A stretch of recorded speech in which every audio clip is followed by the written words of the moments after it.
তোমরা সাহস হারাবা ও তাযহাবা রিহুকুম, তোমাদের শক্তি কমে যাবে, পাওয়ার কমে যাবে। তাহলে আমরা যদি নিজেরা মারামারি করি, আমরা নিজেরা যদি বিচ্ছিন্নতায় লিপ্ত হই, আমরা যদি মতানৈক্য করি, তাহলে আমাদের শক্তি কমে যাবে, ঠিক কিনা?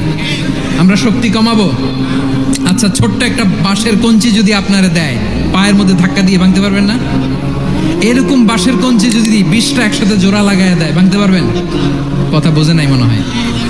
চিকন একটা বাঁশের কঞ্চি দিলে ভাঙা যাবে না? এরকম চিকনই 20টা বাঁশের কঞ্চি একসাথে লাগাই দিলে ভাঙতে পারবেন? কারণ যখন আমি একা থাকি তখন আমি ব্যক্তি, যখন আমরা সবাই মিলি তখন আমরা শক্তি। আমরা যেন শক্তি না হারাই। আমরা বিরোধে লিপ্ত হলে আমাদের শক্তি কমে যাবে। এই হচ্ছে 1 নম্বর ডিসঅ্যাডভান্টেজ। 2 নম্বর ডিসঅ্যাডভান্টেজ হচ্ছে আমরা নিজেরা বিরোধে লিপ্ত হলে অন্যরা আমাদের মাথায় কাঁঠাল ভেঙে খাইতে সুবিধা হয়। কথা বুঝেন নাই? আমরা যদি